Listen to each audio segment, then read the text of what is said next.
नमस्कार। जनमानस विवेचना में आपका स्वागत है। मैं हूं अमलेंदु भूषण खां।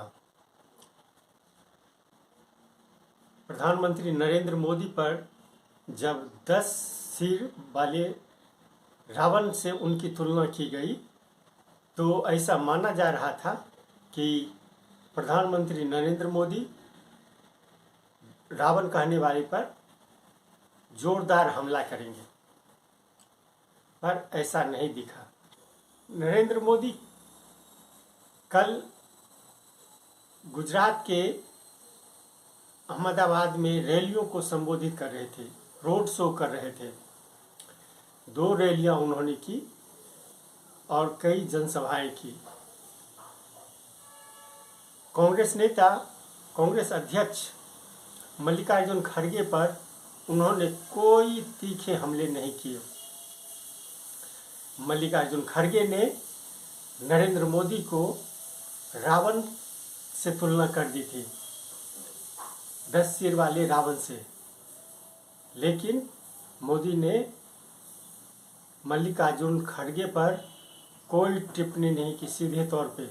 हाँ, उन्होंने यह अवश्य कहा कि कांग्रेस नेता, कांग्रेस अध्यक्ष किसी के कहने पर उनकी तुलना रावण से की।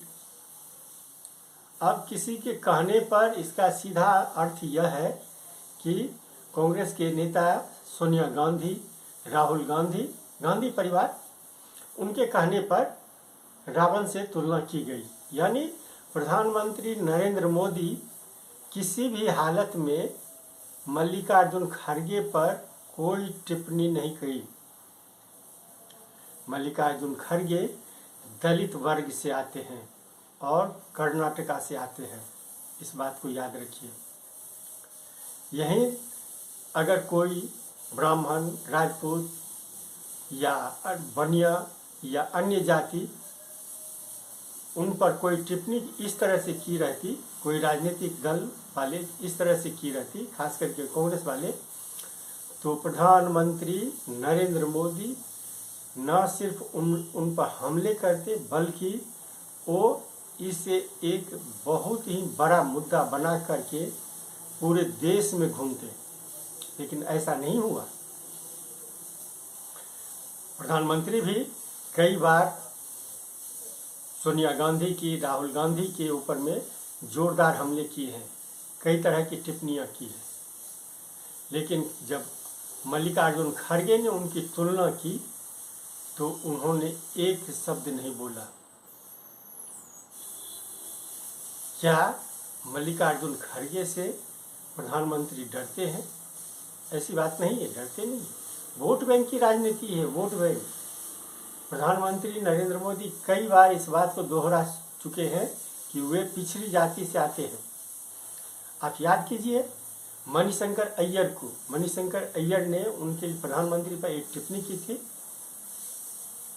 उसके बाद उन्होंने पूरे देश में घूम करके कहा था, मुझे नीच जाति कहा, नीच कहा। मैं गरीब हूँ, गरीबों के बीच रहता हूँ, इसीलिए मेरी तुलना नीच से की गई। अब ये जो रावण वाली बात है, हालांकि गुजरात इलेक्शन चल रहा है, लेकिन इसे इस बात से नहीं जोड़ा जाएगा। इस रावण वाली बात को प्रधानमंत्री नरेंद्र मोदी कभी नहीं दोहराएंगे। हाँ, कल उन्होंने कर दी, अहमदाबाद में उन्होंने कही, लेकिन आगे से कभी नहीं कहेंगे। ये आप जान लीजिए, क्योंकि गुजरात में SC और ST मतदाताओं की संख्या काफ़ी है और दूसरे चरण का मतदान 5 तारीख को होगा। आप जान सकते हैं, अगर इसे मुद्दा बनाया जाएगा तो भारतीय जनता पार्टी को SC और ST यानी पूरे दलित और आदिवासी समाज के वोट बैंक छिटकता नजर आएगा। इसलिए वो कभी भी इस तरह का हमला नहीं करेंगे। आज के लिए बस इतना ही। हमें दीजिए आज्ञा। नमस्कार। आप मेरे चैनल को ज़रूर सब्सक्राइब कीजिए।